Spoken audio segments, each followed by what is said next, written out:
Everybody, and thanks so much for joining us today at Secular AZ. And if you are joining us, please feel free to put your name in the chat in the webinar. You want to make sure too that you switch that little blue button on the bottom that says hosts and panelists to everyone so we can all hear your voice. As you all know, white Christian nationalism is the greatest threat to our democracy, and Secular AZ is your voice for the separation of religion and government. We are a nonprofit organization, and we act as your voice to elected officials all across the state and at every level. Next Friday, we'll be with author Tia Levings about her book, A Well-Trained Wife, My Escape from Christian Patriarchy. I'm reading this book right now, folks. I'm telling you, if you want a glimpse into the psyche of these moms for liberty types who show up at board meetings, this will give you kind of a baseline of understanding where they're coming from, because where they're coming from is something I can't comprehend, but Tia Leving's book makes it a lot easier to at least try to understand. So you won't want to miss that. But today, we had hoped to host a candidate forum for the two candidates who are vying for the Maricopa County School Superintendent's office.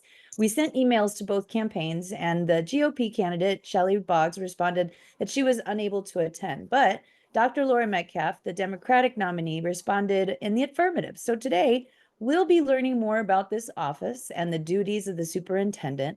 We don't endorse candidates for Secular AZ, so this next hour will just be an opportunity to ask Dr. Metcalf any questions that you might have for her. So with that, I will allow you, Dr. Metcalf, to go ahead and introduce yourself to everybody. Well, thank you, Jeannie. I appreciate the time, and thank you everybody for taking your time to be here today and to listen to some of this information.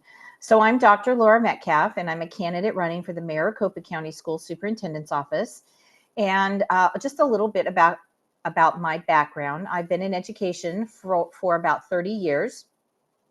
And I do hold a doctorate degree and a master's degree in educational leadership from Northern Arizona University. And I'm also certified as a school district superintendent and a principal. And so some of the jobs that I've had in education include being a high school business teacher. That's where I started. And then I moved into being a career and technical education director and a high school principal. And I've also been a lunch lady, a special ed director, and a director of state and federal programs, and a public information officer and a grant writer. So I've held quite a bit of positions that is relevant to Arizona and the schools here in Maricopa County. And plus I worked in the Maricopa County School Superintendent's office, and my role there was the small schools administrator. And my role was to go out to the schools in Western Maricopa County and support them in any manner they needed. So for example, again, I mentioned I was a lunch lady, and I did that in an elementary school district because they didn't have anyone to serve lunch. And then I went to Gila Bend Unified, and I was their director of curriculum and instruction because they didn't have anybody to help update their curriculum at the time. So that is a little bit about my background. So this office, transitioning into that, this office performs a number of duties. One of those is the replacement of school board members who step down from their seats. I too am currently an elected school board member for East Valley Institute of Technology. And when there is an individual who steps down or leaves their seat at one of the public schools, this office by law provides support and guidance and an appointment for a replacement.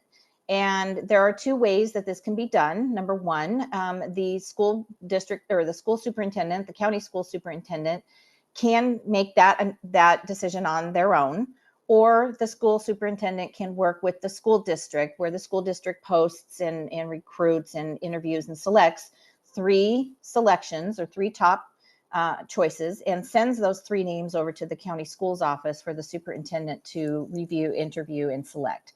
That is the mode that I will be using, because I believe that school districts have the most information and they know who they need for their school boards. I will not be appointing those individuals unless the school district gives me permission to do so.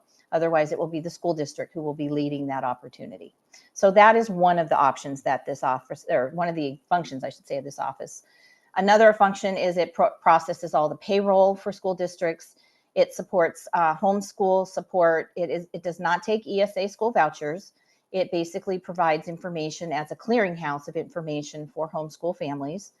It also hosts all of the teacher and administrator certifications for the county. And it also provides the guidance for school bond and school budget override elections. So it does quite a bit. Another piece that it will be doing is that it will be providing our school districts with support that currently aren't in place, but we can discuss that in a little bit. So that gives you a little bit of information about who I am and what the county school superintendent's office will do. Okay, so the thing that really stuck out to me there, you said that there are two different ways that a county superintendent can appoint a vacancy, and that one is to just kind of go rogue, I guess, or just make the decision for the community. And then the other is to allow the community to, elect however, like you take their election. Is that how that works? Correct. So again, the Okay. county schools office can, sorry. Yes. Interesting because, well, okay, I think that leads me to my next question. Have you seen, I know that the current superintendent, Steve Watson, has been primaried out of the office, and that's why you're going to be. What do you think about the superintendent of schools in Oklahoma looking to purchase 55,000 Trump Bibles for the schools?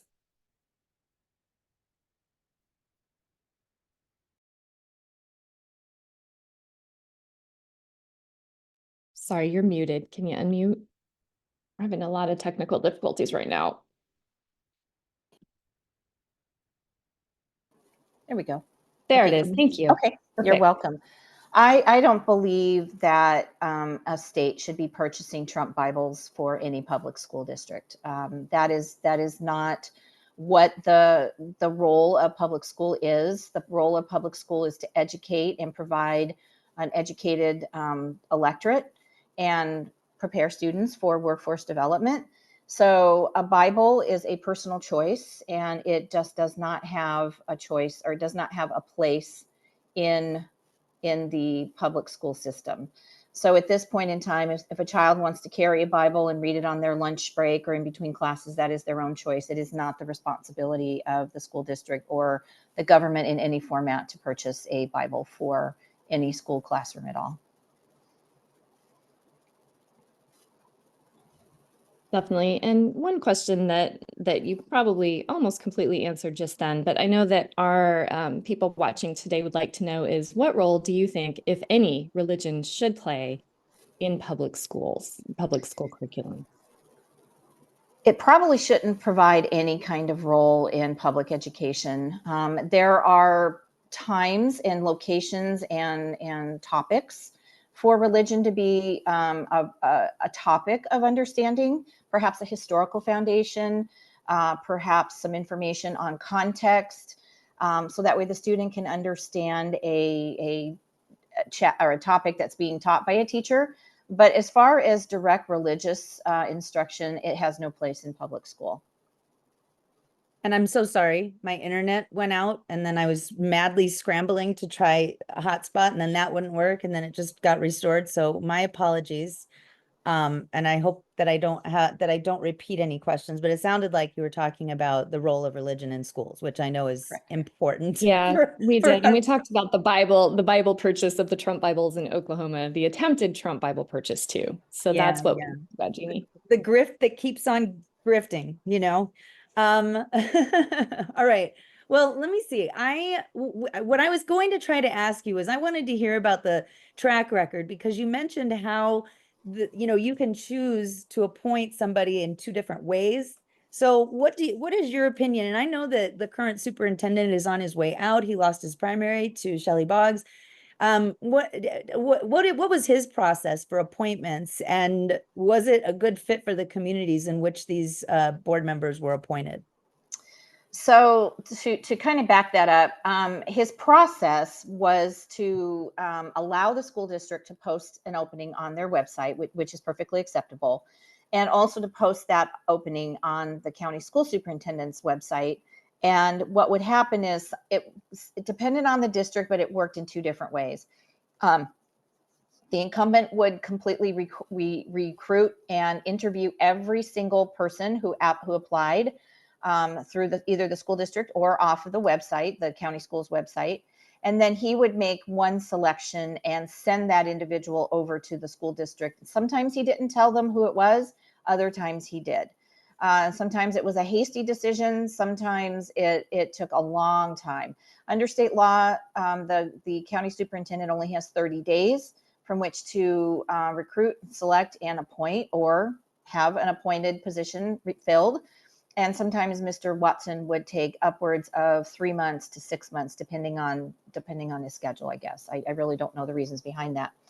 The other piece is the school district notifies the county school superintendent that there's an opening, and the county school superintendent also places a vacancy on their website, and so does the school district.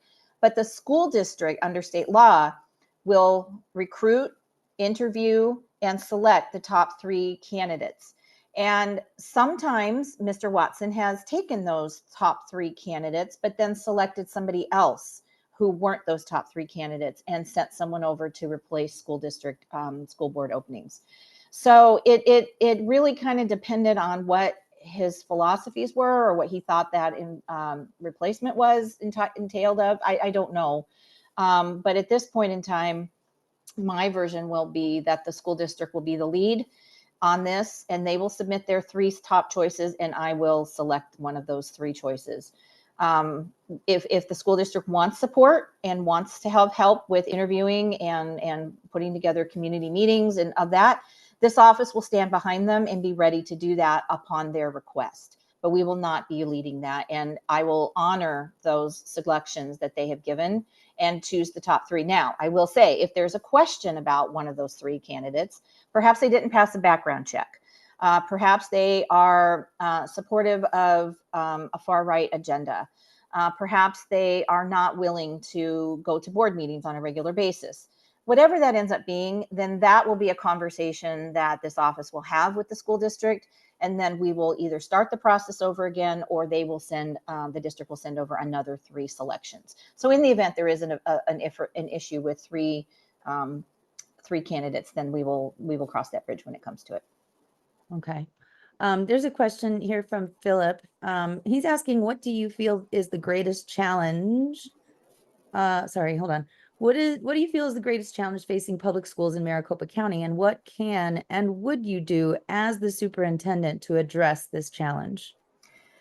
Wow, there's a lot of challenges. To narrow it down to one challenge, I would have to say teacher recruitment and retention is probably one of the biggest challenges that not only in Maricopa County, but across the state and across the country.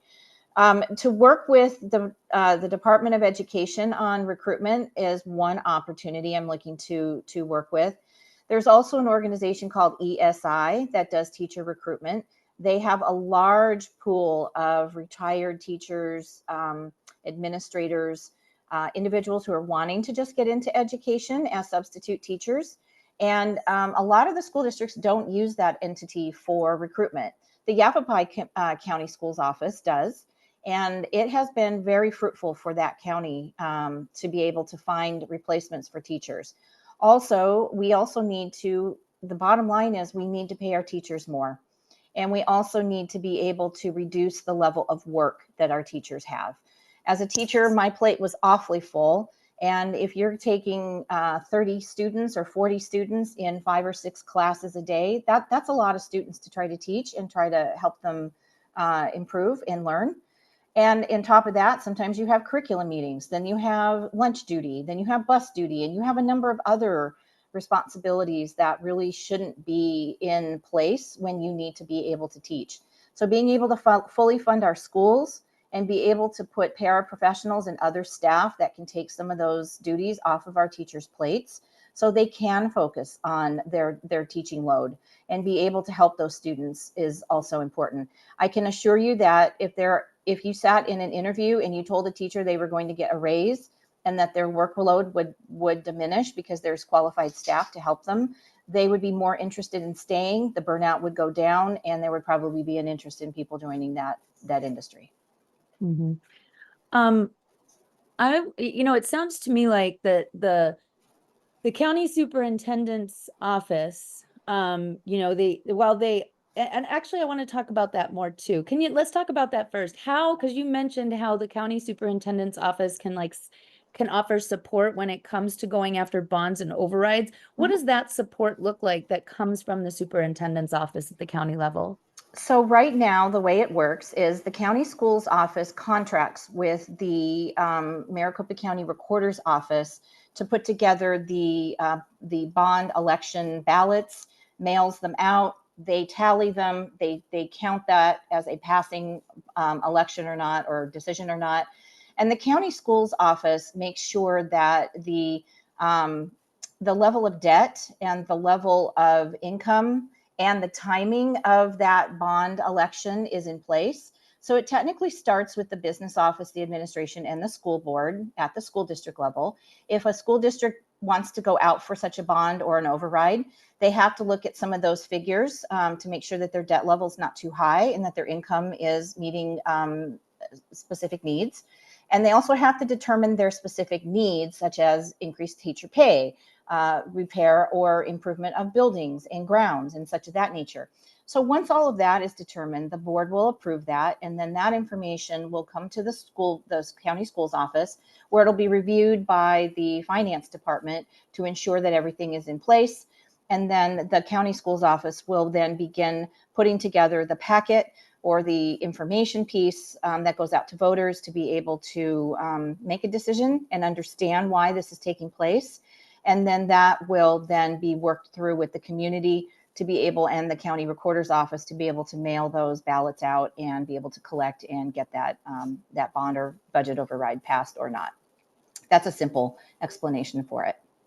Okay, so it sounds to me like it sounds like a lot of supplemental things, but there's some foundational, supports that they provide, like payroll, like this, like this assessment of what needs to be done for, bonds and overrides and stuff like that. Mm-hmm. And then also the, foundational support of school board appointments. So, now because it sounds like there's an opportunity here for other kind of supplemental supports. Do you have a vision for other possibilities of this office? Like what kinds of policies or programming would you like to bring to the county superintendent's office if you're elected? Wonderful. That's a great question. I have had the opportunity to speak to about a dozen superintendents here in Maricopa County. There's 58 of them, and there's still a difference. There's a lot more superintendents I should be speaking to, but those that I've spoken to, we've got 4 opportunities.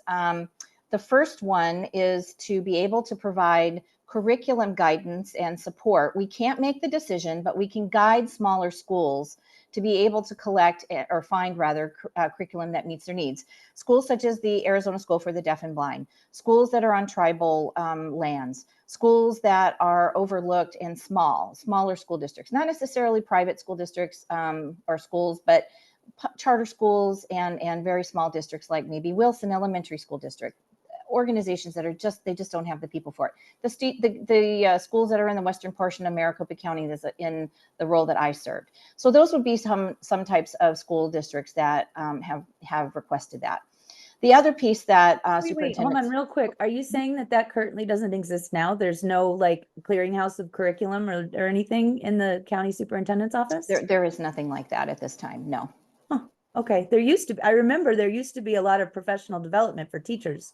So that's surprising that there's nothing there anymore. That ceased when Mr. Watson was elected and after Dr. Covey was removed from that office, because the professional development and curriculum guidance existed under Dr. Covey. And when Steve Watson was elected, he chose not to continue with that service. Okay, yeah. And so for professional development, again, superintendents are asking for, again, smaller schools really need that support. Tribal schools need that. All of the schools that I just mentioned on the western portion of Maricopa County, they need that kind of support because, again, they don't have enough people and they have teachers that need to have professional development. Larger school districts have asked for that as well, but more in the area of special education. So what they have asked for are special education opportunities for teachers to move into being certified as, well, there is no such thing as a certification, but to become special education directors. So it would be a grow your own type of program that they are looking for. And right now there isn't any professional development to take a special education teacher and move them into the role of special education director. So they have asked for that. And finally, what school districts are also asking for is that there's a shortage of school business officials, meaning those chief financial officers that help run the school district from the financial side of the house. Many school districts are sharing school chief financial officers. And so I'm looking to work with Arizona school business officials and other entities to be able to recruit and train and be able to put together an internship program, if you will, where there would be opportunities for aspiring school business officials to go out and learn the trade on the ground with those who are in those seats right now. So those are 4 areas that I'm looking at right now. Wow, yeah, that sounds great. I love the idea of an internship program. Is there, you said something that made me think about it. Like, I wonder, let's say, we have like however many it is, 13 districts that feed into Phoenix Union, or 14, whatever it is. Mhm. Like, and Wilson, like you mentioned, is a 2-school district in, East Phoenix. Mhm. Like, could you create a program where, like, you could those smaller schools like share services, like, Mhm. maybe Creighton, Wilson, and Balts, if they're Yeah. having trouble getting school bus drivers or something, you could Mhm. be the one to spearhead that program. Absolutely. And that would be done in accordance with state law. It's called a memorandum of understanding or an intergovernmental agreement, depending on the depth and what's agreed to provide those services. Absolutely. We could be the clearinghouse. We would work with those districts in those events and be able to recruit and fill and be able to pull from our resources that are in place and be able to help meet those needs. Absolutely. Nice. There was a question here. Now, we did kind of talk about this a little bit, and you can't really do much with regards to waving a wand from your, office at Maricopa County School Superintendent and get more funding. But the question is, what can we do to restore public funding? Our most needy students are hurt the most. So, I mean, again, what would your advice be? You're not necessarily the one that holds all the purse strings for all the teachers and students in Arizona, but at least in Maricopa County, or what is your take on what we need to do to fix this funding problem with education? So probably the easiest answer would be to make sure that we move the legislature to a set of legislators who value our public education, see these issues as a critical mass, and try to do something about it.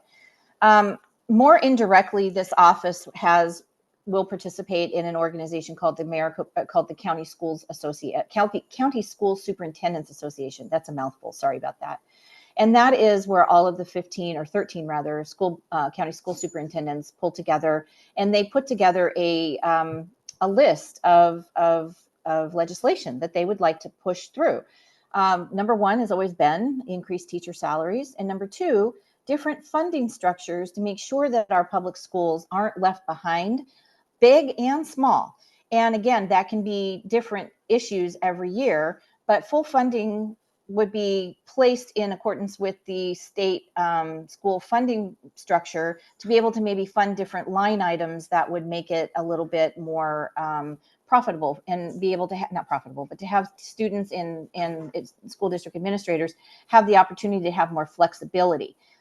So there is that opportunity as a collective body to be able to get a legislative list and be able to put some legislation through to the lawmakers at the county, or at the Capitol, excuse me.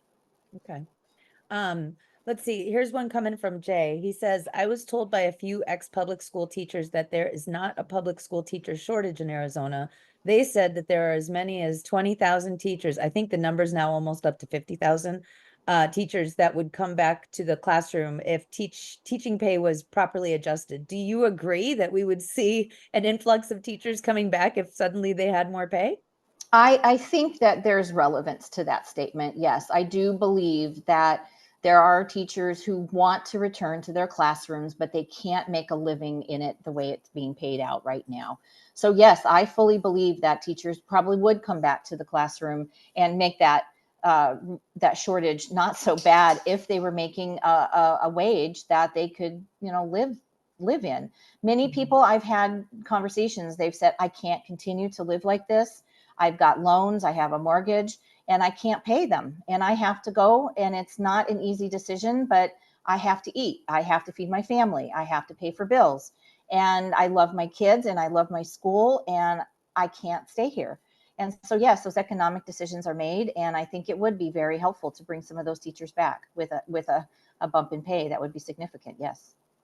Yeah, I'm one of those teachers and I really miss teaching. And if I could go back to it and, you know, feel like I was able to live, somewhat comfortably, I don't have to be ostentatious with anything, and also perhaps maybe not 40 kids in a classroom because that is unmanageable. Yes, it is. Yes, it is. Okay, here's a fairly long one. This one comes from Phil again. I moved to Phoenix last year after living in New Mexico for 26 years. Social promotion was a huge problem in the Albuquerque public schools, which resulted in students not meeting the desired academic standards. Is social promotion also commonplace in Maricopa County public schools? Yes, I have seen social promotion, especially at the elementary school levels. And yes, it is a problem. Yes, it is a continued problem, and it's been a problem for a long time. One element that has tried to curb some of that is the reading by grade 3. So being able to read by grade 3, meaning that children are supposed to be able to read at grade level by grade 3, and then be able to maintain that level of literacy throughout the rest of their school career. The challenge with that is there's not always a lot of resources available to make sure that every child reads by grade 3. And even if they are, then who knows what would happen in higher grades. There may be something that could occur where the reading level is just too hard, even though they are on grade level and that student just can't comprehend. So there are many nuances that can happen. But even so, there is still social promotion, which is unfortunate. And we don't do anything. It harms the child when they can't read or perform at that level. And then it also harms them when we hold them back. So it is a problem, and it has been going on for a very long time. And unfortunately, there are really no oversights for it. Yeah. And, it's hard to when it's mostly framed within the confines of like standardized testing. I have more understanding if it's a standardized test, but those are the ones that you can't just promote, like I would have kids who did really well in like written exams, they had the gift of gab and they could write, but man, give them a multiple choice reading comprehension test and they would just freeze. So it's Correct. a tough one to talk about. All right, let me see. What do I have next? Oh, I know this one. And you may have talked to it while my internet was out, but who determines the budget for this office? So for this office, the budget is determined by the Board of Supervisors. So the Board of Supervisors are basically the council, city council, town council, whatever you want to call it, for the county. And they make the budget they determine the budget for the 50 or 47 different offices here in Maricopa County. Okay. So I know that the homeschool, like, can you explain, and I know this already, but I'd love for you to explain, like, what is the process for somebody to be able to homeschool in the state of Arizona? I'm sure that they have to go through all of these different metrics and testing and make sure that their kids are on grade level, right, Dr. Metcalf? No, they don't have to do any of that.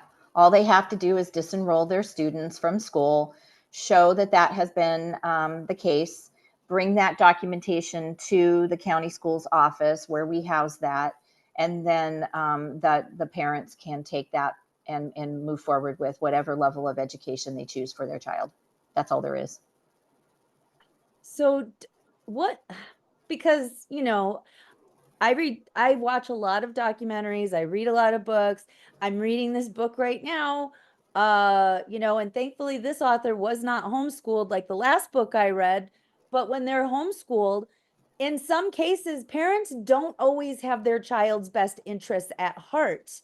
And we've heard horrible stories of abuse and neglect in these extreme homeschooling situations. So who determines the oversight here? Can you say, I mean, like, you can't do anything about it. I mean, is this something that you're going to try to lobby to get a little bit, maybe more protection for these kids? Because I worry about homeschool kids. Yeah, unfortunately, once the student is disenrolled, the state has no real oversight on the type of education they have. But in the unfortunate and horrible situation of abuse or neglect, or, unfortunately, some other things that can happen, that is not something that the government can really have oversight in. It has to be reported through other means, whether it be the child themselves, whether it be a doctor, or some other required reporter, qualified required reporter. And then if there is the instances of abuse or neglect, it has to come through other areas, because the child is not in school. And when the child comes to school, teachers are mandatory reporters. That's the term I meant to use earlier. They're mandatory reporters, and they have to be able to tell the Department of Child Safety in Arizona, this is what I'm seeing. And then they make that phone call or that message, and then the DCS office takes it from there. Unfortunately, there is none of that in place. It just has to come from other areas. Sometimes there are homeschool organizations that will provide oversight, but those are not regulated, and those are optional, and parents sometimes may not know about them or be willing to participate in them. So sometimes those organizations may find those horrible, insidious situations, but technically there isn't anything that the government can do or this office can do if a child is disenrolled from school and it's, quote, homeschooling. Well, I do believe, I mean, there's so many connections here, in my opinion, and I've been saying this for a long time, like, okay, there's zero oversight. You just have to unenroll them, turn in a piece of paper, and then for the next 18 years, poof, Yeah. that child is just gone. Correct. At the same time, the church that the family attends, if there is a mandated, that's right, it's a church, because clergy don't have to report abuse, right? And if they go to a private school that's religious, they don't have to have fingerprint clearance cards. Like, I'm not hysterical when I say that every accusation is a confession. I know this is not Dr. Metcalf's platform, but like, when you point it out that way, and how easy it is to just remove your child from the and again, I know a few people. I even homeschooled my kid for 1 year while I was getting him ready for another schooling situation. And I know there are really caring homeschoolers out there who the traditional public education system maybe just doesn't work for, not in the traditional sense. But then we know that there are some, nefarious folks out there who don't necessarily have kids' best interests at heart, and who are purposefully keeping them from safe, caring adults who are mandated reporters. And that's where my brain goes to immediately. But I also watch a lot of really terrible docuseries about homeschooling. So, okay. So let's say in this office, then who do you think, because you've got the county board of supervisors, you've got the sheriff's office, the attorney, the recorder, like, is there a particular person that you would see yourself working most closely in this role? Like, which office do you think you'll be working closest with? That's a really good question, and it would be multiple offices. So let me just set a little bit of context. In this office, there's between $10 and $14 million of our taxpayer money that hasn't been spent correctly. And there's some oversight that this office needs to have in place, and accountability. So first of all, those who set the budget for this office, there's also a school district that's part of this too. So that can be another element that I can talk about. But the first thing we will be working with is the Board of Supervisors. And the Board of Supervisors will be an integral part of making sure that we, as this office, are going to be righting this ship and fulfilling the requirements of a forensic audit that they ordered last year. So that communication and that relationship will be the first and foremost step that I'll take to make sure that we have that open communication, because it doesn't exist right now, and it hasn't for a long time. Secondarily, I'm looking to work with the sheriff's office as well. They do have an entire school system within the sheriff's office, and it's actually quite large, because it's larger than the accommodation school district as far as enrollment goes, and they offer GED opportunities. But there are youth there and adults who should be able to get a high school diploma. And right now, because the sheriff's office doesn't offer They offer limited credit recovery. But in this case, if they do finish a diploma, it's not an accredited diploma. So I'm looking to hopefully acquire those schools and be able to provide a variety of services and supports and also opportunities through career and technical education and through an accredited high school diploma. A GED can certainly stay there as well, because that's something that adults can participate in. And high school diploma and high school students can do that as well. But I'm looking to provide opportunities for the teachers and the students in that system as well. So working with the sheriff will be another opportunity. And then I think there are other districts, or excuse me, not districts, departments within the county that we could partner with. Number one, the county health department. We could work with them. We could also partner with Head Start and be able to expand those programs maybe to some of our different schools. Now, that is an income-based program, but as I'm hearing, because of the shortage of childcare opportunities, Head Start may be one of those first areas that will be expanded to be able to open to pre-kindergarten opportunities and preschool opportunities for other people as well. So they have a robust program in those areas, and those are just some of the departments that I'm looking to work with. Okay. I remember reading an article, this was a while back, probably back in 2018, 19. It was when Kathy Hoffman was still the state superintendent, but she had obtained like a federal grant, I want to say, that was to help combat fentanyl and like drug use. But anyway, it was her job, her responsibility as the state superintendent to then let all the county superintendents know this. And I remember in the article, it said something about how only a few of these superintendents like wanted this free money. And we just saw District Peoria give up free money. Like, so are you worried, because I mean, that was probably, I'm guessing they didn't agree with her, like, party's stance or something. And so they were like, we don't want all that free money or whatever. But like, are you concerned having to work for at least 2 years with somebody who's wanting to open things up to PragerU and charter schools and private school advertising? Like, how does that work?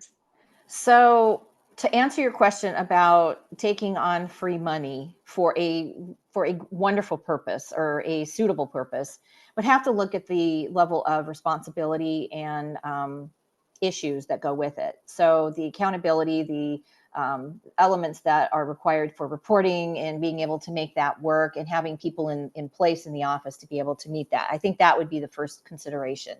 Not to say that I'd want to turn it down just because, but usually that money has a lot of requirements that'll be set with it. So we need to make sure that we understand that and be sure we can put people on it to make sure it's done correctly, because this office has also misused a federal grant that they received, and they had to pay back $1.4 million.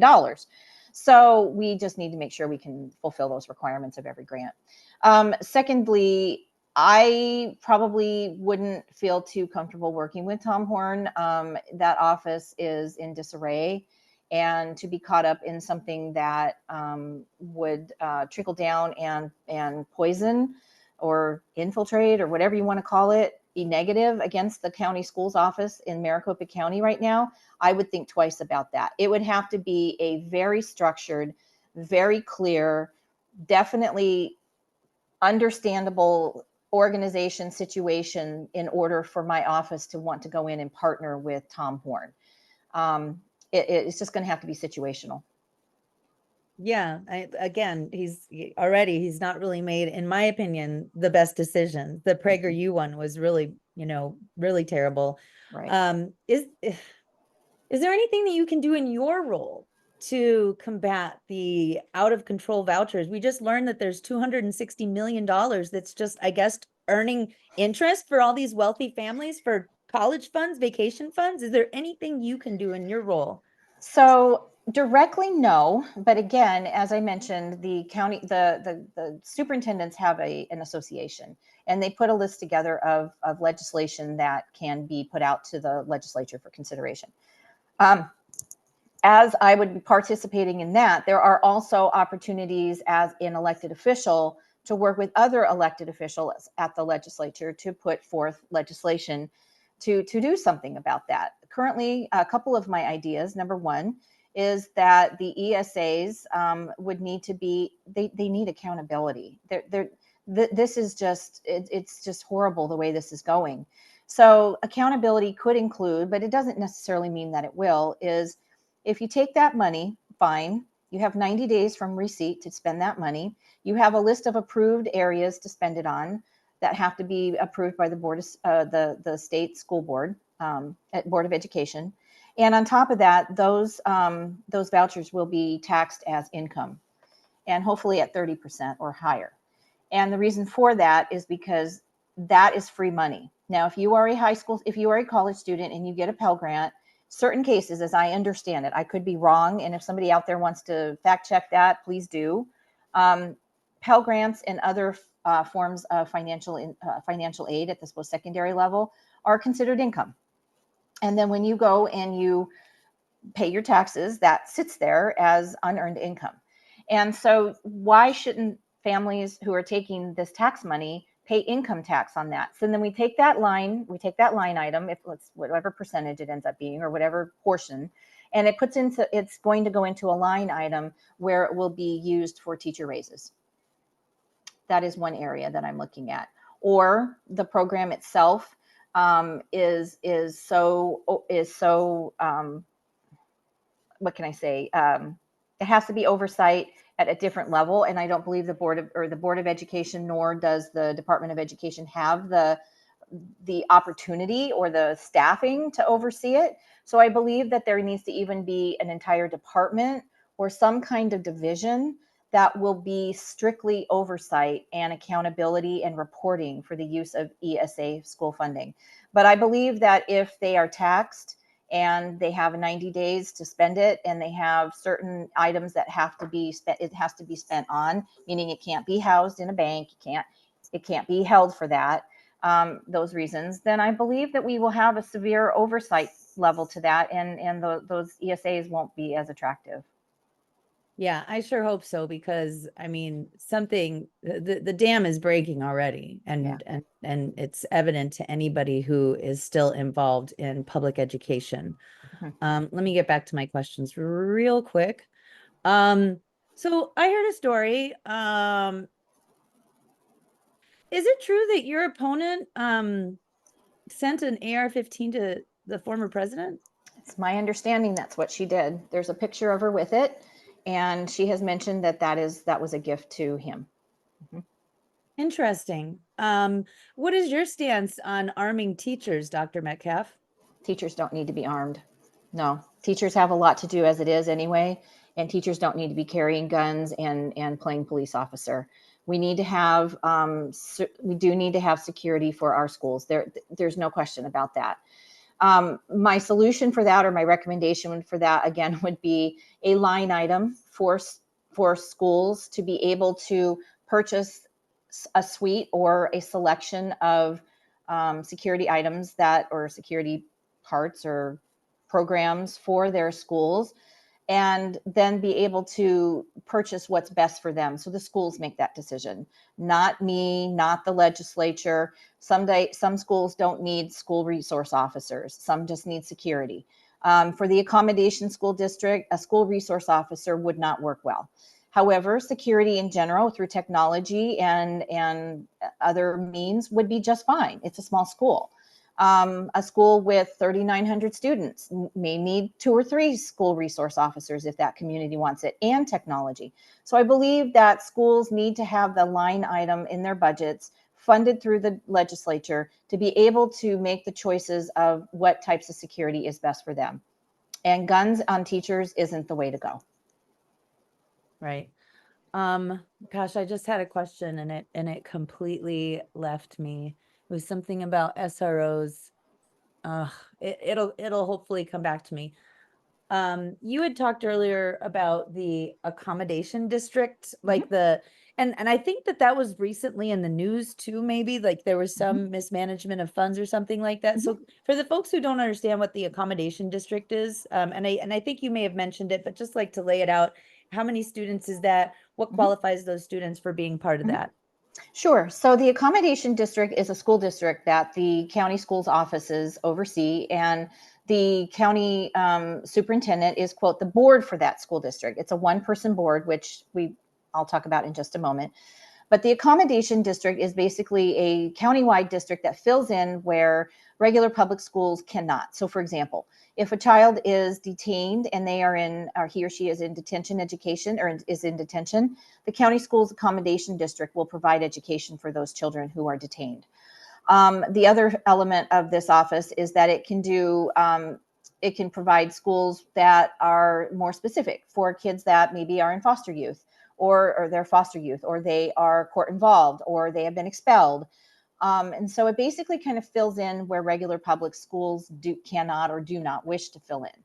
So right now, the accommodation school district in Maricopa County has 2 sites. It has one at the Durango Detention Center for youth who are detained, and it has a charter school called Hope Academy.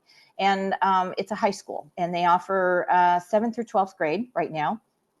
And the qualifications for that school, again, only to be providing detention education. And they can open a school district, they can open schools, but they can't bond and they can't override. So being able to build buildings is impossible for this district. So they have to be able to lease, or they have to sell assets in accordance with state law to make sure that they can have a building. And there's a charter school that's allowable for, or that's open for high school students, 9th through 12th, who need a smaller alternative education element to learn in. So right now there is between $10 and $14 million of missing taxpayer money in that area.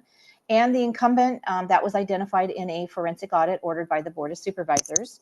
And in this case, $7.5 million of that was identified due to an illegal land sale. The accommodation district had 10 acres of land where they were going to build a school, but it was purchased by the state. And in order to sell that land or that asset, they had to have state permission to do so. And the incumbent did not do that. He took that $7.5 million. He did not put it in the public realm. In other words, it wasn't a public sale. He didn't put it on the board agenda. Therefore, it wasn't publicly known. He put that into an account, and it wasn't publicly known.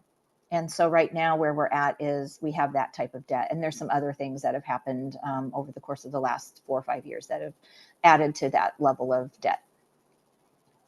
Leave some challenges for you, or, whoever the next county superintendent is. Definitely you've got some challenges there. Yes, absolutely. There's a lot of them. There's a lot of untangling that has to be done. Well, and I mean, you have experience working in this office in a different capacity as well. So, I mean, Correct. Hopefully, you'll get your sea legs really, really quick. Now, normally Right. this would be our opportunity to hear from both candidates, but since the other candidate isn't here, and I think that we've exhausted all the questions in the chat. Wait, hold on. Let's see if there's any more. Okay, I do have one. How do you believe How do you believe the presence of SROs affects students of color, and what steps would you take to address any negative consequences that may arise from their involvement in schools? Great question. That is a great question. So students who are of color and SROs, it could be a trigger for some of them. They may have had negative experiences with police officers from either themselves or their family members, or for whatever reason. And then when they see a police officer or they come into contact with a police officer, those negative feelings or situations may come back and cause them to feel very anxious or upset, whatever that child may end up feeling. So I don't always believe that SROs are a good fit for every school. That's why I believe that school districts should choose what they need for their security reasons. Now, what to do about that if there is an SRO and there is that trigger or that challenge for a student of color, I believe that it would probably be something that a counselor or a social worker would need to be able to get involved in. As a school administrator, I'm not trained in mental health. I wouldn't be able to really help that child on a different level to understand how to unpack and feel comfortable around that individual. So I would have to be able to have that those trained individuals, those professionals in this area, be able to work with that student and be able to help them understand what their feelings are and what the role of this SRO may be. It may be that we may need to put some training out for the SRO to be able to work with students of color if they don't have that. It could be a variety of other opportunities where we need to maybe have a chance for the SRO to maybe meet with students of color and not wear a uniform and come to work as just a professional, maybe on Friday casual with a, not a uniform and not a weapon. So it may be that may need to be done, but I would have to make sure that I understand what the circumstances are, what the child's needs are, and then what the professionals that I don't have that training in that area need. And then we could go to work from there and make sure that those children aren't traumatized based on prior experiences. Mm-hmm. Yeah, because ultimately, at the end of the day, it is that particular district's and the board's decision as to whether they have SROs, Correct. So in the meantime, if there are SROs, the best we can do as educators, I guess, is to try to make all children feel safe and welcome. And for Correct. some of our kids with the SRO, it might not be easy. No, that is true, and I've seen that. So I see you have some other questions that are kind of popping up, but I Yeah, don't know let's what they see. are. It says SROs can push students into the criminal justice system through excessive discipline and law enforcement contact.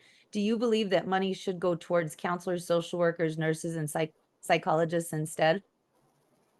I believe so. Yes, because if you recall back in the 90s, there was, or even the 2000s, there was the school to prison pipeline, and those came from mandatory Suspensions? suspensions. That's what I was looking for. Thank you. Mhm. Mandatory suspensions, zero tolerance, and things of that nature that just don't bring into effect and understand the issues that are actually leading to some of those behaviors and those choices on the part of students. So I believe that if we can and we should be able to address those issues, then that is going to be a more reasonable and supportive manner than just dropping a kid off at an SRO and having the SRO arrest them and take them off to detention every time. In fact, even detention education has, that enrollment has gone down over the last 15 years as well, because the county detention court system or county juvenile court system has put into place more diversion programs than simply just lock them up and get them out of here. So yes, absolutely. We do need to have more psychologists, nurses, mental health professionals, counselors. That is really more of the issue than simply a bad choice and a hard consequence. And again, this takes me back to the Peoria decision to, vote against their own grant money. Because those social workers are they're front line as far as like, okay, here's a kid who I noticed has cardboard in the bottom of his shoes and has tape over, like his backpack and the zipper's broken. I'm going to see if the parents would appreciate some help and let them opt in so that I can match them with some kind of wraparound services. And once we have some of those basic needs, then we might see some of those behaviors go away, those undesirable behaviors, because if your stomach is growling, you might get hangry. I am 51 years old and I get hangry daily. Yes, so, I agree. we need to stop thinking of children as like these little automatons or just vessels that we pour everything into. They're sponges, and it's up to us to guide them and nurture them and help them grow instead of control their every move. But that's just my opinion. It is, and to be honest with you, Jeannie, schools are a mirror image of their communities. And so when you have a community who maybe is lacking in resources for one reason or another, then the school is going to also lack in those resources as well. And those challenges are going to come to the school. So in the event that there are parents that maybe can't provide those resources for their children, it becomes almost sort of the responsibility of the school indirectly, not by the school's choice, but if a child has a meltdown because they see an SRO, what is the school supposed to do? The school under law, has to be able to provide support for that child. Can't just go, okay, kid, you're having a meltdown, we're going to arrest you, take you off. I don't think so. And to have that money replaced and to be not used for the benefit of a human being is untenable. And social workers and counselors are not indoctrinators. They are service providers. And if there is an issue like that, it will go out to the media immediately stating that the school failed to support that child in that circumstance. And when the school has the resources to be able to meet the child at the need that it takes place at the time, then the child is much better off because that situation has been averted or suppressed and or corrected or maintained or whatever you want to call it, because it's in the moment. Mhm. And if the school doesn't have the resources and the parents don't have the resources and the community doesn't have the resources, who does? Well, apparently all you have to do is just go to the myriad social or mental health fairs that exist somewhere in the land of make believe. I haven't found them yet, but one of the board members in Peoria has asserted that there's you can throw a rock and you'll find a mental health care provider for children, which we all know is absolutely not true. That is not true. So with that, it is Friday. It is almost 1 o'clock. I want to give you a couple minutes. Well, yeah, go ahead and tell us why folks should vote for you, Dr. Metcalf. Well, first of all, thank you for your time again. And I appreciated your questions. They were wonderful. And it's nice to meet you. Too bad I can't speak to you directly. Zoom is our best option. So why should you vote for me? I believe that because of the massive amount of challenges that we have in this office, from the fiscal issues to the issues of trying to provide schools with the services they need, this is somebody you need to have in this office who knows what they're doing. As I've mentioned, I have the experience as an administrator, as a teacher. I've worked in this office. I was also an administrator for the Accommodation School District. I understand how detention education works. I understand how traditional school district works. I've worked in a charter school. We have a charter school that's part of this school district as well. And also too, I understand school finance. And with that, you have to have somebody in this position who knows what they're doing. The people of Maricopa County have a job to fill. And there are two candidates to be selected from. One who's never had anything more than teaching cosmetology, never had a day of leadership, never had a day of finance and school background, never had an idea of what school leadership is all about. And you have one that has nearly 30 years of it. So if you, as the board, as the people of Maricopa County and the voters here on this call, choose to put somebody into this office, choose wisely with someone who has the knowledge, skills, experience, certifications, understanding, and education to be able to accomplish this for your benefit. The other individual does not. So choose quality, choose somebody who knows what they're doing. I am your candidate. Thank you so much. Well, you heard it here, folks. Thank you so much to Dr. Metcalf for joining us today. There are 31 days until the election. So I'm sure that for all of you good people out there, there's a ballot initiative or a candidate that you would like to support this weekend. So I hope everybody has a wonderful weekend, and we'll see you next week, everybody. Take care. Thank you, everyone. Thank you. Have a good weekend.